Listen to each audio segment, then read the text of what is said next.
continuando aqui sobre questões para fazer a prova, sequências corretas e comportamentos adequados.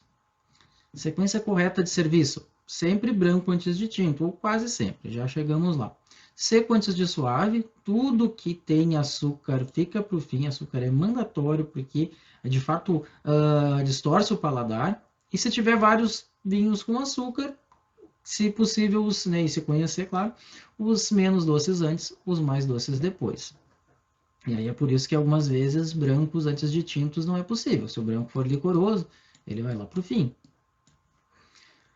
Leve antes de encorpado, tá, uma coisa que é leve, tipo um vinho aí de consumo corrente de um grande vinho aí de R$100. Então, provavelmente vou pôr o leve antes e o encorpado depois. Conhecendo a sequência de intensidade de corpo, sempre o mais leve antes, os mais encorpados depois, e seguindo uma crescente. Aqui vem a parte mais divertida. Jovem antes de maduro, novo antes de envelhecido. Qual a diferença? Jovem, novo igual, não. Novo, todo vinho que está que é recém-feito, ou que não faz muito tempo que está feito. E envelhecido, vinhos que passaram tempo, com aptidão ou não. Jovem, um vinho que tem caráter jovem.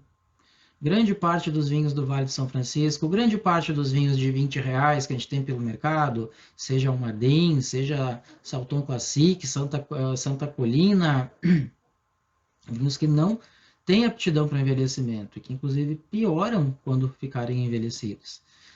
Antes de vinhos maduros, que são vinhos com potencial de envelhecimento. E aí, mas esses vinhos maduros, será que eles não são mais encorpados?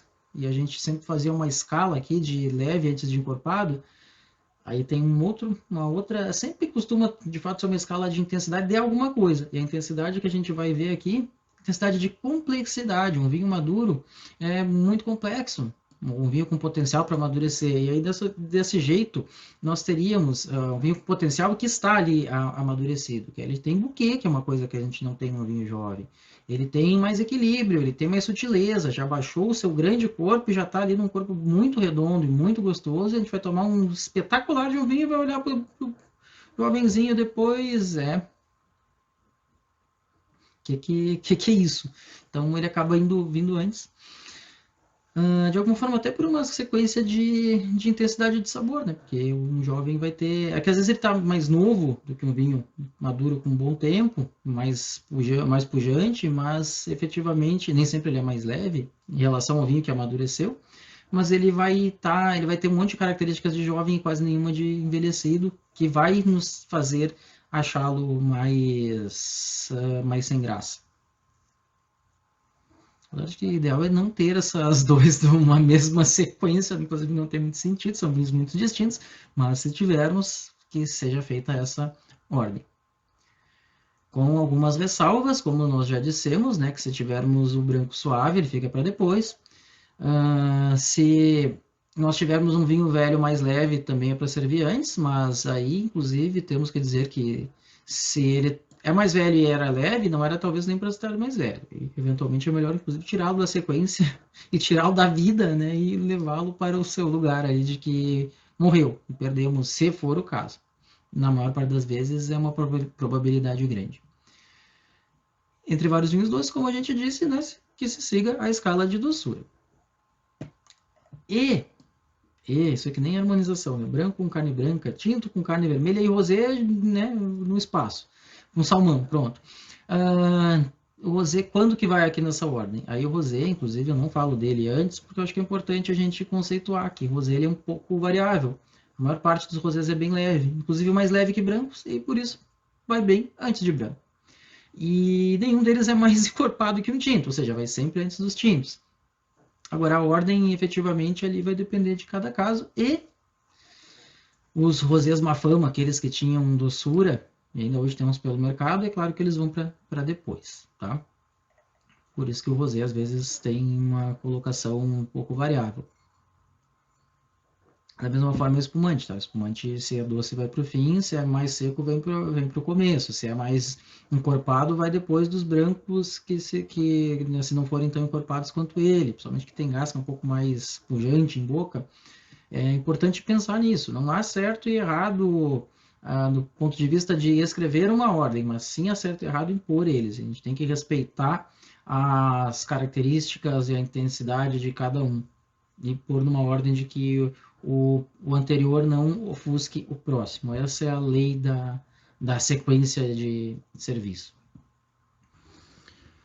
E claro, para fazer uma boa degustação, a gente precisa ter um cuidado no preparo de amostras, que vão desde trazer a amostra adequadamente, ou levá-la, né, para a prova adequadamente, até cuidar para que ela não seja identificada. E para que ela esteja também, né, numa forma adequada de ser percebida.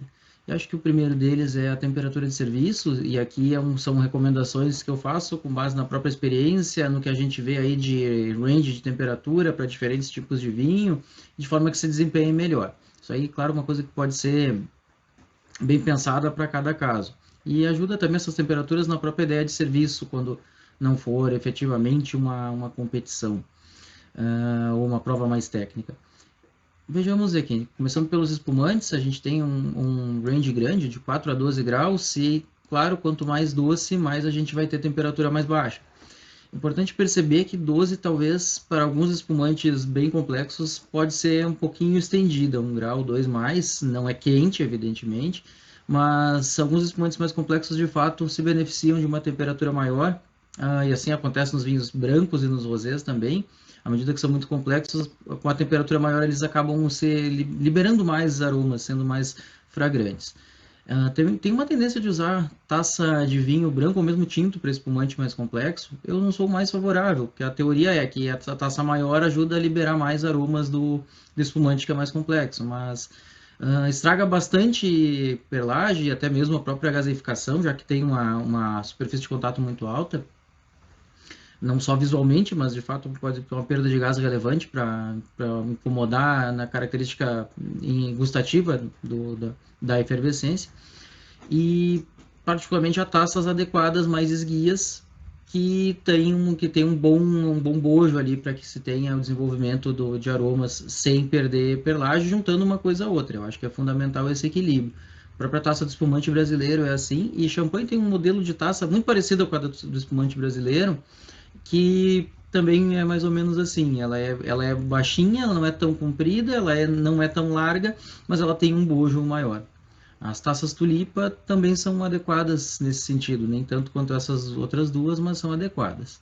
Só para ressaltar, a taça de espumante brasileiro foi um trabalho feito pela Embrapa e pela Associação Brasileira de Enologia para tentar achar uma taça ideal para os nossos espumantes, que provavelmente acabam, né, devendo ser bom para praticamente todos os demais. Mas o grande lance foi um teste, junto com uma cristaleria, de vários modelos pressupostamente bons, até que se chegou ao que a maior parte dos degustadores envolvidos disseram: essa é a taça que melhor expressou o espumante. Então, é interessante, eu particularmente gosto bastante dela. Tenho uma única, uso ela apenas para demonstrações. Infelizmente, queria usá-la para o que fosse. Depois, para os vinhos brancos, se a gente tiver suaves, provavelmente a gente vai diminuir a temperatura, tá? Eu começaria lá em uns 4 graus para os bem doces, até uns 8 graus para os menos doces. Não pensaria em muito mais do que isso. Claro que a gente pode unir aí também complexidade do vinho e doçura, quanto mais complexo, menos gelado. Mas é importante ressaltar que o açúcar exige uma temperatura mais baixa para amenizar e para ficar menos perceptível, menos enjoativo. A maior parte dos vinhos licorosos tem alguns problemas com isso, nós vamos abordar mais adiante. Alguns problemas, na verdade, de interpretação sobre isso, à medida que eles têm alguns usos comuns que são um pouco diferentes do que seria o ideal. Depois, brancos secos, a gente vai basicamente pensar em estrutura do vinho para pensar em temperaturas maiores ou menores. A gente começa ali em uns 6 graus e vai até uns 12, eventualmente podendo aumentar um pouquinho. E, claro, quanto mais estruturado e quando tiver presença de madeira, menos frio. Rosados, não faço muita distinção, tá? 6 a 12 também, poucos rosados vão à madeira. E também poucos rosados são tão estruturados, alguns são. Aí a gente poderia chegar aqui nesses 12 mais também. Mas é importante dizer, muitos rosados são meio doce ou suave, inclusive isso aí fez uma má fama do rosé. Felizmente a gente está superando isso, e até o consumidor já está voltando a procurar rosés com segurança de qualidade, mas se eles tiverem açúcar, claro, a gente reduz a temperatura. Espero que não seja necessário assim menor que uns 6 graus, eventualmente seja à medida que seja bastante doce. A gente sempre espera que as pessoas não tomem esses vinhos tão desequilibrados assim, né? Mas gosto é gosto. E depois a gente tem os vinhos tintos jovens, que a gente vai ter ali uma temperatura de uns 12 a 16 graus, e quanto mais tânico, menos frio é. Isso é óbvio, é que nem a percepção de amargor em qualquer coisa, assim, à medida que a percepção de tanicidade, me desculpem, à medida que a gente aumenta a temperatura, tende a solubilizar menos e ficar um pouco mais perceptível. Mas veja que a gente pode, algumas vezes, chegar numa temperatura de um branco. Os gamay, como o Beaujolais Nouveau, são perfeitos para serem bebidos mais frescos, efetivamente. Transmitem uma certa refrescância e são mais frutados, mais leves, acabam ficando mais agradáveis. Por outro lado, os tintos de guarda, a gente tem uma temperatura um pouco mais alta, né, de 16, 18 graus, dificilmente passando de 18, acaba ficando muito quente e o álcool muito sobressalente. Então, a gente precisa pensar nisso. Inclusive, pode ser uma ideia para não usar temperaturas tão altas em vinhos de regiões mais quentes e que sejam mais alcoólicos, ou que apenas sejam mais alcoólicos, independente da origem. E também, quanto mais encorpado, menos frio ele vai ser. Tá? Pelo mesmo motivo que a gente falou dos tintos jovens. Só que aqui isso é bem mais importante porque eles têm mais intensidade. E essa é uma questão que, inclusive, faz com que a temperatura suba substancialmente. Vejam que a tal temperatura ambiente no Brasil quase nunca é essa, né? Isso foi um erro que se criou de dizer que temperatura ambiente. O francês fala que a temperatura da chambre. Chambre para nossas, eu não sei para as de vocês, mas para mim era roupão, né? O que é chambre? Câmera. E tanto no francês quanto no italiano, câmera é a sala, né? E não é exatamente a temperatura, é o ambiente, efetivamente. Não o ambiente é a temperatura que está aí fazendo momentaneamente. E aí se criou essa ideia errada de temperatura ambiente. Veja que temperatura ambiente na Rússia é vinho congelado, em Salvador é vinho fervendo, e por aí vai, né? Não tem sentido isso. Então, não caiam nesse erro. Dificilmente a temperatura, que não é ambiente, é a temperatura do ambiente, a temperatura da sala, sendo que chambre pode ser, inclusive, dormitório, né? Dependendo do uso que for feito. A temperatura da sala não é a temperatura do ambiente natural, é a temperatura do ambiente de sala. E que quase nunca é 18 também, né? A gente não está no verão se gelando tanto com ar-condicionado, e no inverno também está provavelmente mais quentinho do que isso. Então é bem importante observar isso, tá? Não existe esse conceito de temperatura ambiente como a gente imaginava. A ideia de ambiente era de seus 18, 20, e a gente vai ver que 20 não é uma temperatura lá tão adequada. 22, 24 a gente tem como uma temperatura de conforto. Inclusive tem normas para isso. Então não caiam, mais uma vez, em definitivo, em temperatura ambiente. Risquem do vocabulário essa. Igual devem riscar algumas outras expressões, como avinagrado, vinho quanto mais velho melhor, e por aí vai. E para a gente fechar essa questão das temperaturas, a gente tem que falar de licorosos. Aí eu gosto de dividir entre licorosos secos, e aí tem a temperatura mais alta, uns 12, 16 graus, e eu acho que o grande exemplo de licoroso seco é o Jerez, e esse efetivamente é seco, né? Não é o que diz dry, mas tem doçura, como é o caso dos Portos e dos Madeira, mas o Jerez, quando ele é seco ou muito seco, é seco. Muito seco, eu acho que é a classificação mais sincera de vinho, porque ele de fato é muito seco, e ele tem características mais complexas, é um vinho até mesmo um pouco difícil, principalmente quando a gente não é acostumado. Mas, inclusive, essa é uma vantagem dele, né? Você tá um pouquinho mais, não tá tão gelado como um vinho branco convencional, e aí também talvez uma das coisas que se recomende em muitos casos consumi-lo com sopas, já que ele não tem aquele contraste quente e frio. E falando, aproveitando um pouquinho, não estou comparando o Jerez com vinho laranja de jeito nenhum, mas vinho laranja é mais complexo, tá? A gente poderia retornar aqui sobre os brancos secos e pensar que provavelmente o laranja vai estar numa temperatura mais alta, porque é mais complexo, porque tem mais estrutura, tem efetivamente tanino, que não é uma característica que aparece em vinhos brancos normais, né? Mas um vinho com uma extrema maceração acaba extraindo taninos que não são iguais aos dos tintos, mas que de fato dão tanicidade. E aí isso faz com que a gente tenha uma temperatura mais alta. E quanto menos açúcar, né, quanto maior pode ser a temperatura, conjugando, claro, com a própria estrutura do vinho. Não funciona, a gente sempre tem que olhar, ter um olhar mais global e tentar casar as coisas, né, fazer um diagrama ali que não é só x, y, ele é multidimensional e chegar num ponto adequado. E por fim, os licorosos doces, 6 a 14, puta, é bastante diferença, né? Claro que é bastante diferença, porque a gente vai desde vinhos considerados colheita tardia, que nem licorosos são aí ao pé da lei aí, de ter bastante álcool, mas que são bastante doces, e bem por isso o equilíbrio dele é um pouco mais, necessita de um pouquinho mais de doce, de temperatura mais baixa. Algumas vezes tem acidez, outras nem muito, e aí cada vez mais, quanto menos acidez, mais a gente precisa atuar para não fazê-lo tão enjoativo, tão doce. Até vinho do Porto, que muitas vezes poderia ter uma temperatura, inclusive, um pouquinho mais alta que 14. E aí a gente tem que pensar nisso. Variam em doçura, variam em estrutura, e a gente tem que fazer um mix e pensar nisso. Quanto mais simples e mais doce, mais baixo. Quanto mais complexo e menos doce, pode ser mais alto. É muito comum as pessoas se referirem que no Porto, no Douro no geral, ou mesmo em Portugal, as pessoas tomam vinho do Porto em temperatura ambiente, literalmente ambiente, a temperatura em que ele está.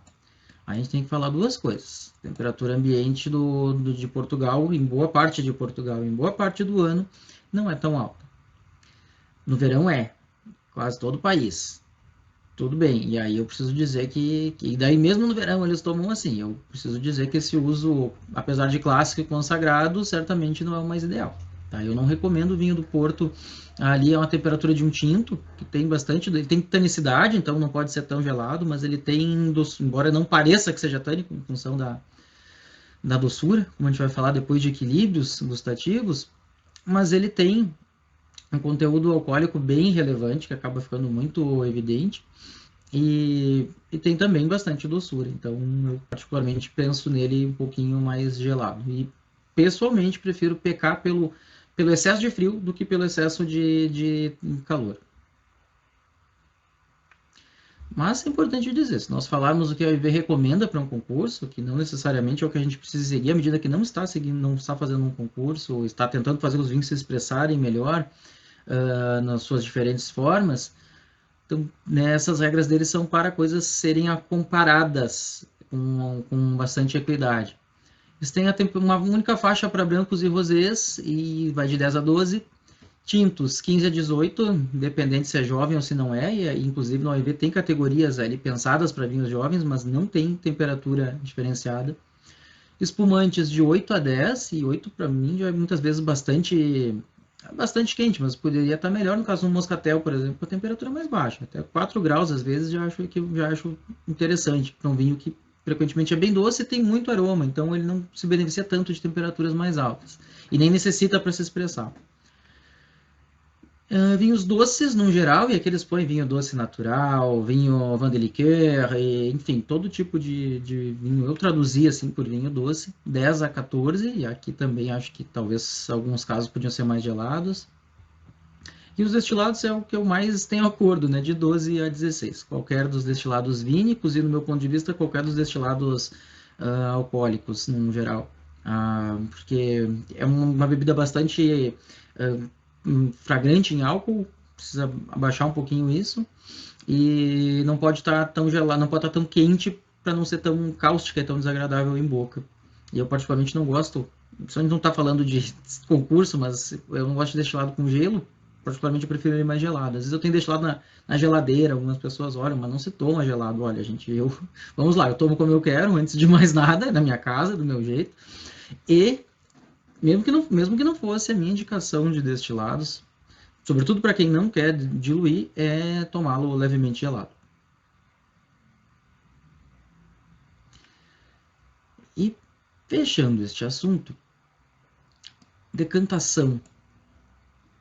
Devemos fazer?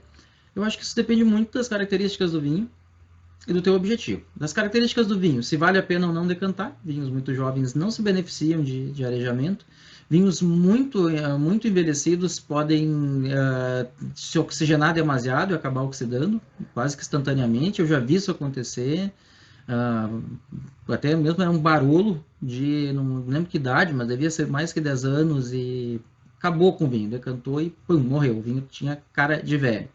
Não provei antes, então não podia também ser tão conclusivo assim, que foi a decantação o caso, mas me deu a entender. E até porque ele não tinha nenhum tipo de aroma que modificou, assim, ou seja, eu acho que a oxigenação acabou sendo muito brusca. Eu não sou um grande fã de decantação no geral aí, para serviço do vinho, porque acho que a gente consegue fazer isso com calma na taça ao longo de tempo.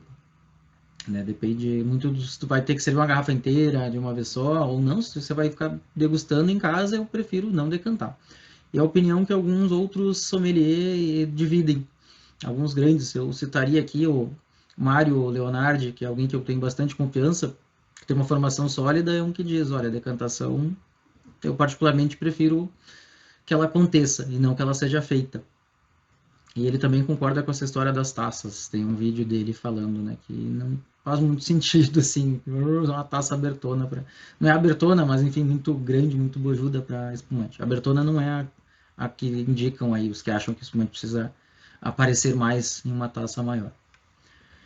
E depende do teu objetivo, porque se tu estiver comparando, se decantar um, não decantar outro, você acabou de botar um elemento aqui de diminuir a fidelidade da comparação.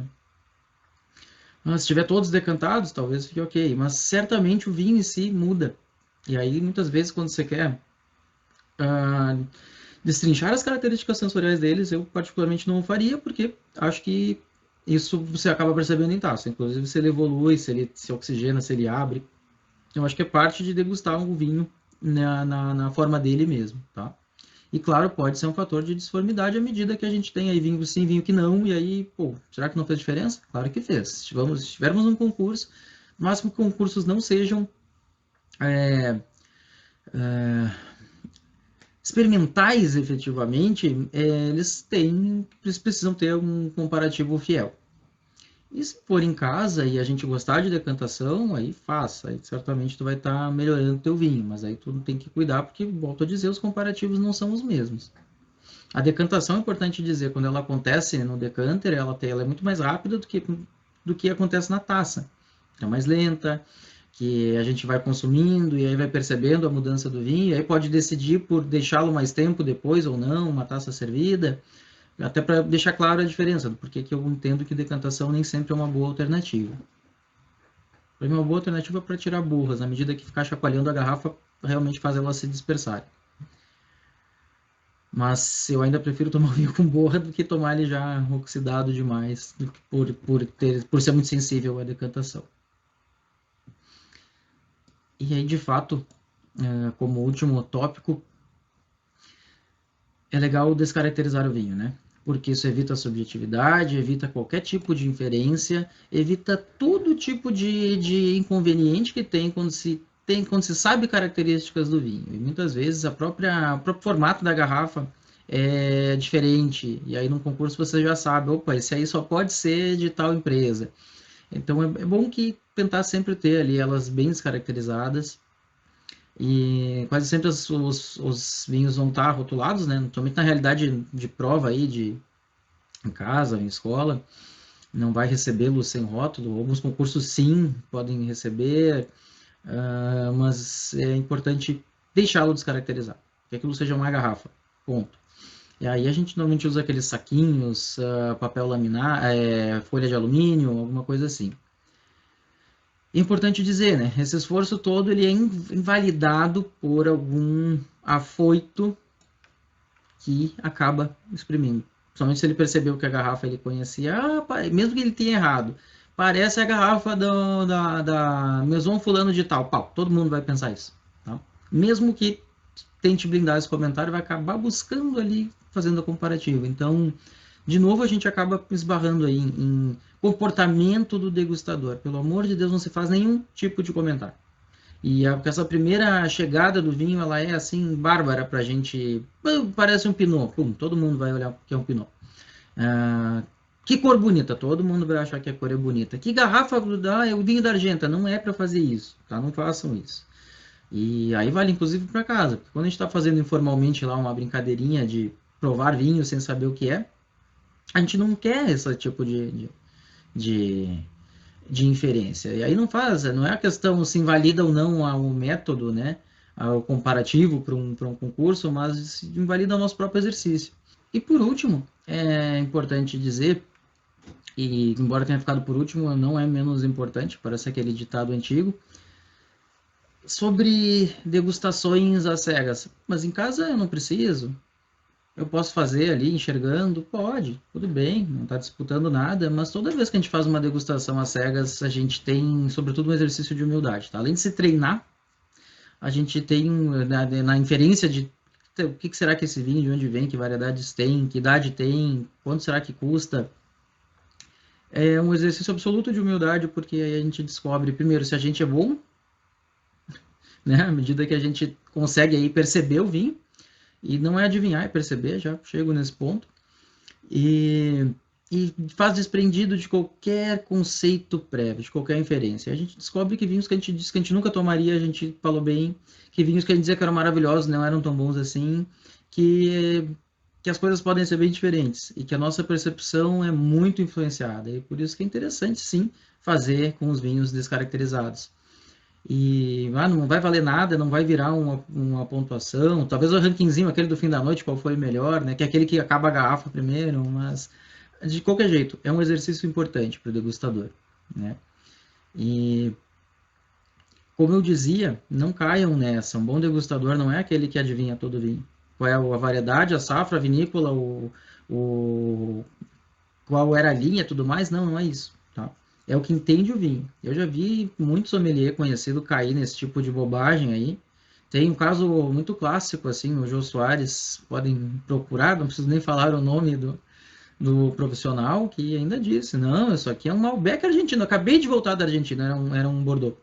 Por quê? Porque diferentes variedades em diferentes lugares podem dar resultados parecidos, e isso não é eu diria que pelo contrário, todo mundo que tende a querer adivinhar vinho, ou está chutando, ou tem um universo tão restrito que sempre compara com aquelas tantas. Porque normalmente, assim, o resultado X ali, fazendo o somatório do que é o todo de um vinho, pode parecer de muitos lugares. Então, eu não aconselho essa brincadeira, que para mim é mais uma brincadeira de se aparecer, eu adivinhei, viu como eu sou bom. Não, você precisa entender o vinho.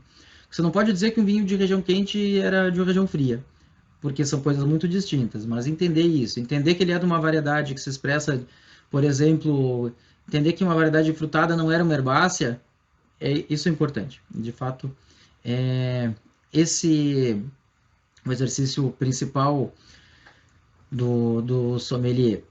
Então, eu acho que realmente não caiam nessa de querer ficar adivinhando o vinho.